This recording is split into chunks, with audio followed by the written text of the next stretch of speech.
అయ్యా ఇక్కడ ఒక తమాష ఉంది. బినామీ పేర్ల మీద పాటలు రాసుకుంటున్నారు.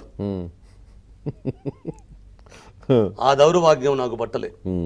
బినామీ పేర్ల మీద ఎన్నో కూడబెడుతున్నారు. అంటే ఏమైతుంది సార్ ఇక్కడ? పాట గాని పద్యం గాని అంతా ఎవరికో ఒక భజన పరంపరగా మార్చేసింది సార్ దీన్ని. సామ్రాజ్యాది నేతలు సైతము కాళ్ళు గడిగి గండ పేరుండాలు దొడిగిన కవి పరంపర భజన చేస్తుంది సార్. భజన అదొక్కటే బాధ. సో ఇప్పుడు మీరు చెప్పిన దాని ప్రకారం మీ కవిత్వాన్ని నమ్మరు, మీ పద్యాన్ని నమ్మరు, కానీ మీరు సినిమాకి పాటలు రాస్తున్నాను సార్ కదా. సో చాలా సినిమాలకు రాశారు. 21 సినిమా సార్. అక్కడ కూడా పెద్దగా 20 సినిమాలకు 20 సినిమాల మొత్తం 21 సినిమా. సో ఈ సినిమాలకు రాయడం వల్ల మీకు వచ్చిన కీర్తి ఎంత, అందులో ధనం ఎంత, కేవలం కీర్తి ఎంత చెప్పండి అనిశ్రీ గారు. మీరు సంపాదించిందంటో డబ్బు ఎంత, కీర్తి ఎంత?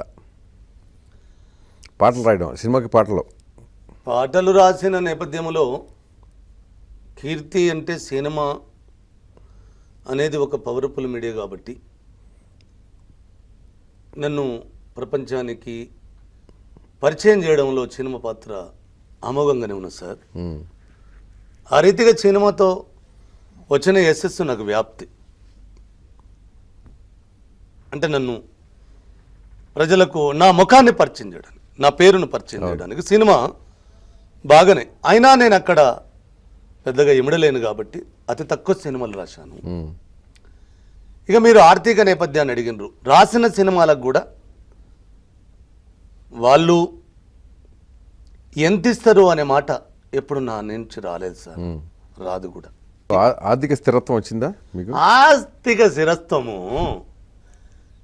ఆర్థిక స్థిరత్వం అనేది ఏం లేదు సార్. నీకు చిన్నప్పటి నుంచి ఆ వైరాగ్యం అప్పుడప్పుడు నాకు డబ్బు రూపేనే కాదు సార్, దర్భ రూపేణ కూడా అప్పుడప్పుడు పనిచేస్తుంటది. ఎందుకంటే దాచుకున్నన్ని పైసలు లేవు కానీ లేక తిప్పాలి సార్. నాకేం తక్కువ,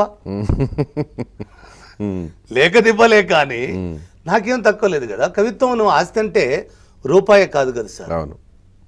నా కవిత్వాన్ని మించిన ఆస్తి నాకేమున్నది సార్. అందుకోసం దీనికి ఉదాహరణ మా ఇల్లాలకు మాట అన్నది సార్.